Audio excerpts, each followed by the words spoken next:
ஆண்டவராகிய இயேசு கிறிஸ்துவின் இனிய நாமத்துல அன்பின் வாழ்த்துக்கள். இந்த கால வேளையிலும் இந்த வீடியோ மூலமாய் உங்களோடு கூட தொடர்பு கொள்ள தேவன் கொடுத்த வாய்ப்புக்காய் உள்ளத்தின் ஆழத்திலிருந்து நன்றி செலுத்துகிறேன். இந்த கால வேளையில ஆண்டவருடைய கிருபையும் தயவும் இரக்கவும் உங்களோடு கூட இருந்து உங்களை வழி நடத்துவதாக. இன்று நாம் தியானிக்க இருக்கிற வசனம் ரூத் 2வது அதிகாரம் 12வது வசனத்தை வாசிக்கும் போது வசனம் இப்படி சொல்லுகிறது: உன் செய்கைக்கு தக்க பலனை கர்த்தர் உனக்கு கட்டளையிடுவாராக. இஸ்ரவேலின் தேவனாகிய கர்த்தருடைய செட்டைகளின் கீழ் அடைக்கலமாய் வந்த உனக்கு அவராலே நிறைவான பலன் கிடைப்பதாக என்று சொல்லி போவாஸ் ரூத்தை பார்த்து சொல்லுகிறதாய் சொல்லப்படுகிறத நம்ம பார்க்கிறோம். இந்த நாளிலே இந்த வசனத்தின் மூலமாய் கிடைக்கிற ஆசீர்வாதத்தை உங்களுக்கும் எனக்கும் தர தேவன் வல்லவராய் இருக்கிறார். ஆமென், ஹல்லேலூயா.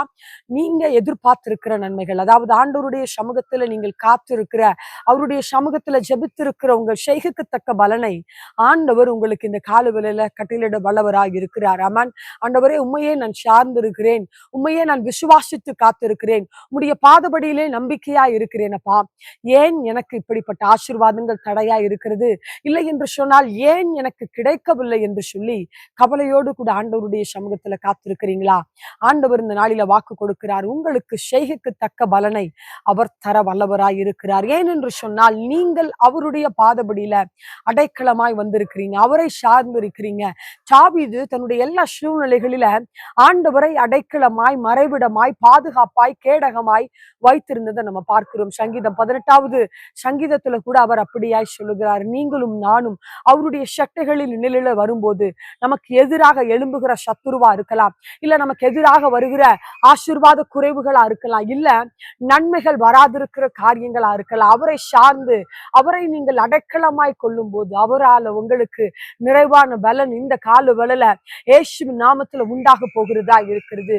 நிச்சயமாகவே அவர் அப்படிப்பட்ட நன்மைகளை செய்ய வல்லவராய் உங்க மத்தியில கடந்து வந்திருக்கிறார். ஆனால் நாம் செய்ய வேண்டியது ஆண்டவருடைய செட்டைகளில் நிழல வருகிறவராய் இருக்க வேண்டும். இல்லைன்னு சொன்னா ஆண்டவரை நம்பிக்கையாய் வைத்து அவருடைய பாதபடியில இருக்கிறவர்களாய் இருக்க வேண்டும். அப்படி நீங்கள் வருவீர்கள் என்று சொன்னால் ரூத்தை ஆசீர்வதித்த தேவன் இந்த நாளில உங்களையும் ஆசீர்வதிக்க வல்லவராய் இருக்கிறார், உங்களை பாதுகாக்க வல்லவராய் இருக்கிறார், உங்களை விடுவிக்க வல்லவராய் இருக்கிறார், உங்களுக்கு சுகத்தை கொடுக்க வல்லவராய் இருக்கிறார். நிச்சயமாய் நீங்கள் எதிர்பார்த்திருக்கிற உள்ளன்னா உங்கள் செய்கைக்கு தக்க பலன் இந்த கால வேளையில வந்து சேரும். ஒரு விஷயாய் கண்களை மூடி ஜெபிக்கலாமா? ஆண்டவரே, உம்மை துதிக்கிறோம், உமக்கு நன்றி செலுத்துகிறோம் அப்பா.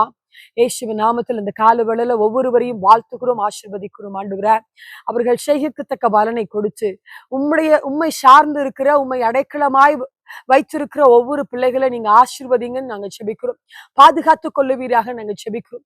சத்துருவால் வருகிற தடைகள் இயேசுவின் நாமத்துல நீங்கி போகட்டும் நாங்க செபிக்கிறோம். அவர்களை ஆசீர்வதித்து வழிநடத்தி உயர்த்துவீராக ஆண்டவரே. அப்படி செய்கிறபடியால் உம்மை துதிக்கிறோம், உமக்கு நன்றி செலுத்துகிறோம் அப்பா. இயேசுவின் நாமத்துல ஜெபிக்கிறோம் இந்த நல்ல பிதாவே. ஆமென், ஹல்லேலூயா.